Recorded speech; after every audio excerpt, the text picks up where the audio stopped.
Kimbangu commence la partie ouverte de sa mission le 6 avril 1921 par un acte de puissance, la guérison au nom de Jésus-Christ d'une mourante.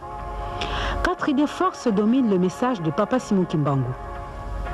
Lecture et compréhension de la parole de Dieu, c'est-à-dire la Bible, respect rigoureux du décalogue, abandon du mal sous toutes ses formes, y compris la sorcellerie, pratique de la charité ou de l'amour entre tous les hommes de la terre.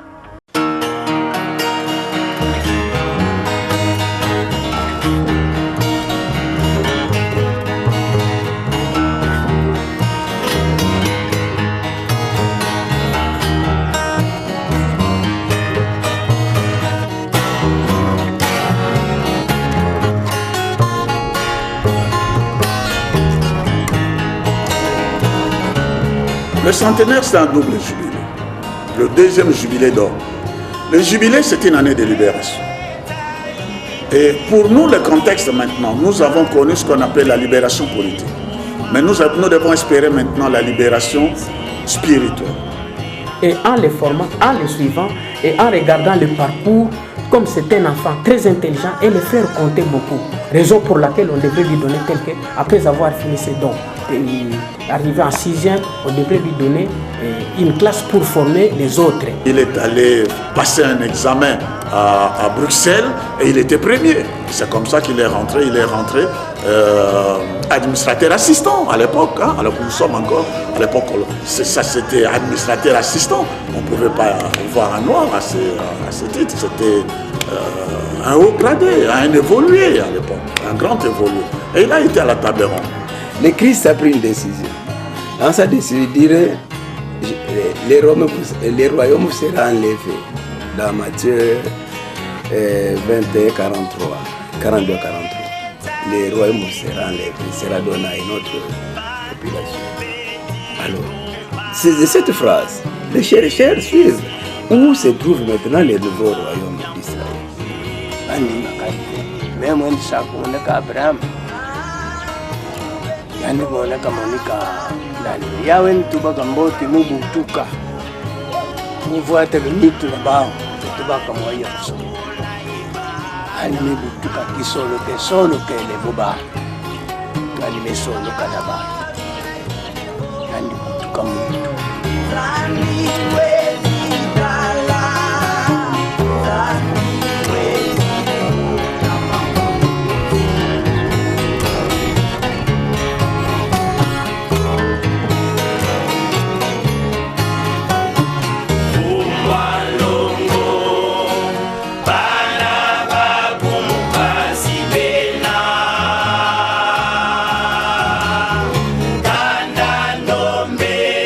Boma, janvier 2014. Depuis l'annonce du centenaire de sa grandeur Charles Daniel Kisolo Kele par son petit-fils Simon Kimbangu Kiangali, Boma est devenu le centre des enquêteurs et des journalistes en quête d'informations sur la vie scolaire et professionnelle de Charles Daniel Kisolo Kele, fils aîné de Papa Simon Kimbangu et ex-ministre du Travail dans le premier gouvernement du Congo de Mary Patrice Lumumba. Boma, ex-Vivi, fut la capitale de l'État indépendant du Congo. Léopold II en a fait sa propriété privée et en a hérité après la conférence de Berlin de 1885. C'est Henry Morton de Stanley, l'explorateur américain, au service de l'AIC de Léopold II, l'Association internationale pour le Congo, qui aida à la délimitation de ses frontières et aida Léopold II à asseoir sa souveraineté sur le Congo. La colonisation était alors en marche. 3 axes furent exploités pour la réussite de cette gigantesque entreprise: l'évangélisation et l'éducation, la civilisation ainsi que le commerce. Ce sont les missionnaires qui se chargent de l'éducation chrétienne et de l'éducation scolaire. Pour parvenir à cette tâche, ils vont construire des églises et des écoles chrétiennes, parmi lesquelles on compte la colonie scolaire de Boma. Léopold II imposera une domination écrasante. Près d'1 million de personnes seront mortes et 10 000 personnes portées disparues sous les jougs coloniales. Simon Kimbangu, lui, naîtra 2 ans plus tard, après la conférence de Berlin. En 1908, l'État indépendant du Congo devient le Congo belge. C'est au cœur du Congo belge profond que la toute-puissance du Seigneur se manifesta à travers son esprit, Simon Kimbangu, et à travers 3 autres visages, les 3 esprits glorieux, les 3 fils de Simon Kimbangu, dont il eut avec son épouse, Marie Mouilou Kiawanga.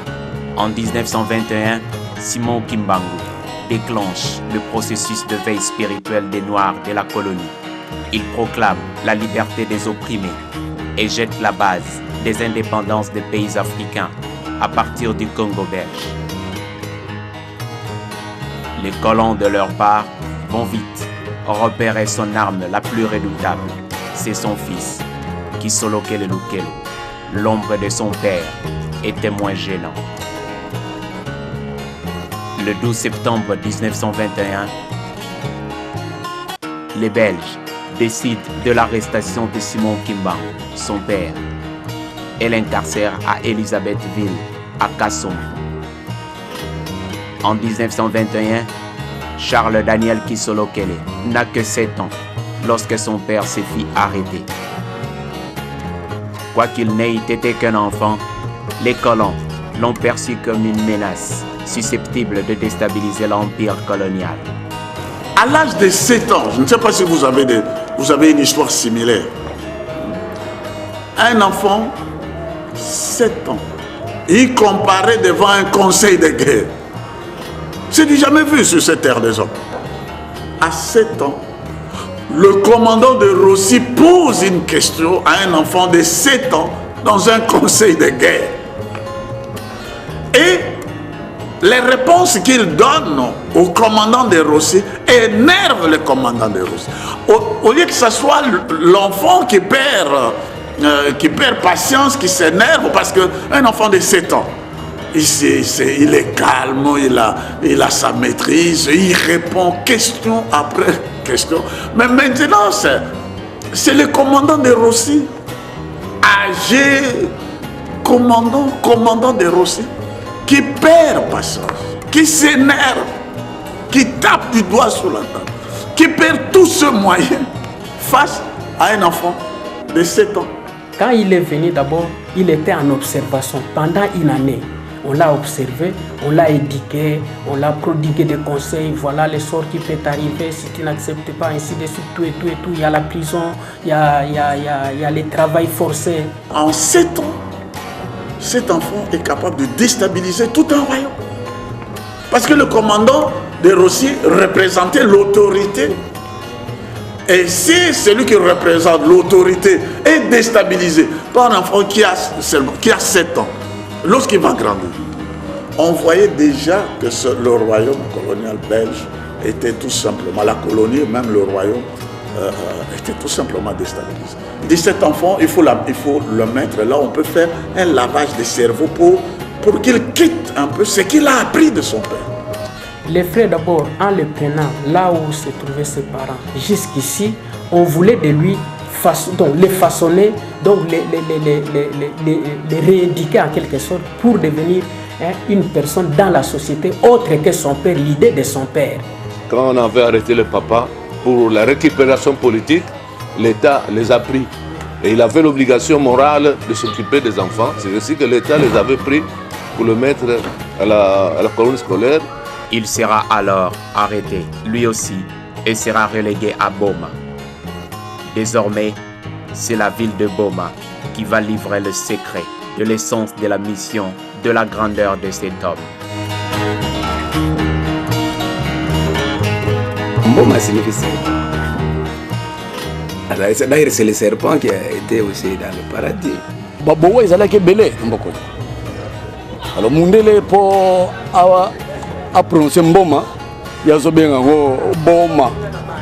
Yango na baye kozwa kombo ya Boma, bapesa ngo na fait la ville moko. Donc ça sort, il y a Boma, il y a Boa. Ah. Papa nous disait toujours la ville de Boma. C'est une ville où siège Satan. Vous voyez qu'il disait toujours la criminalité sorcière est plus à Boma qu'à Kinshasa.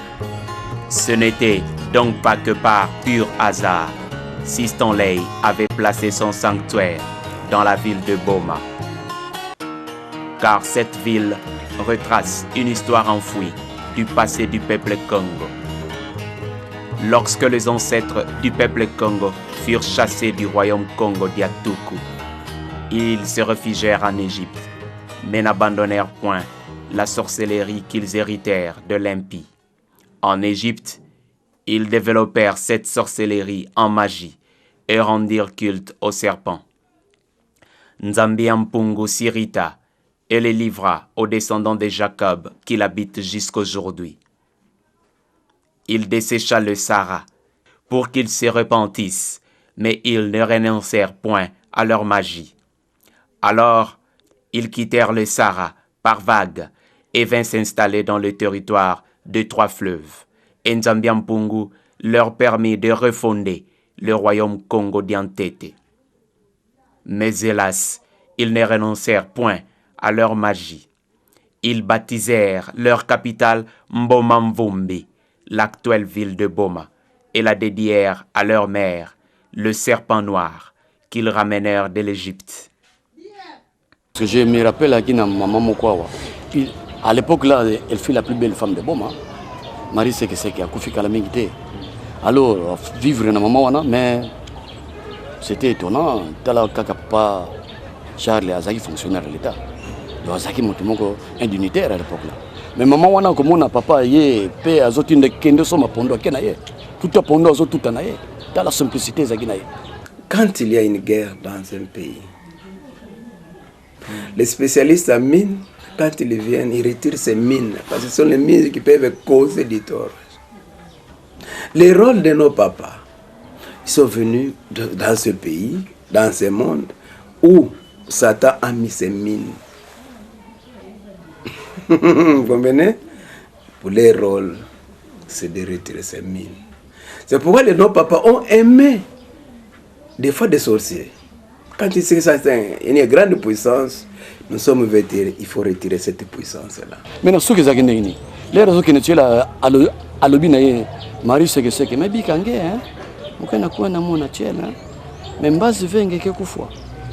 Yeke mona ba mambo mingi, même avant que kufwa ngeke sala pedi ai. Effectivement, mais on a kufi akala mingi te na boma wa. Bon, ils aient soit batu mingi te ba beka. Mais nous voyons le plan humain, mais lui il voit un plan spirituel que cette femme ici est une femme qui cause du tort aux gens. Il faut que les gens approchent pour retirer les venin.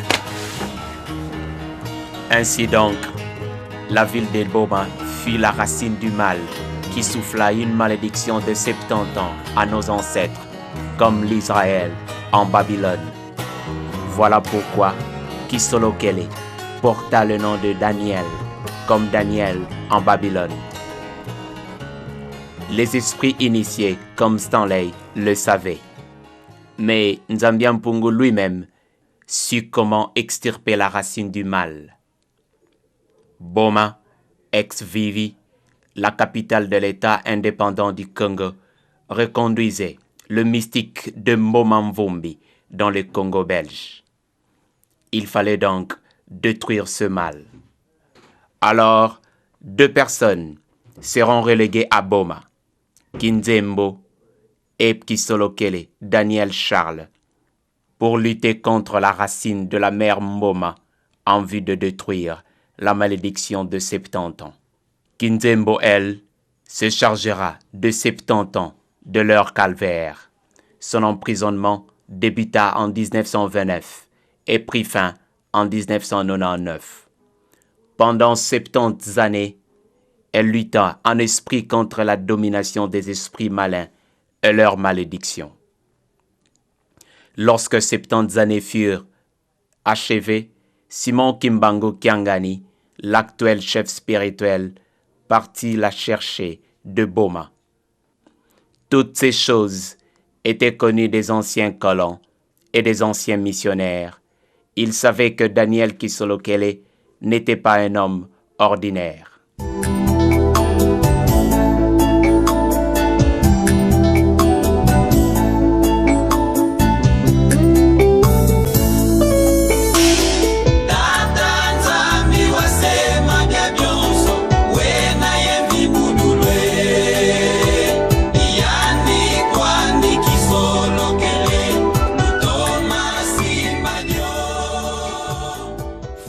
Le 12 février 1914, Charles Daniel Kisolokele Lukelo naît.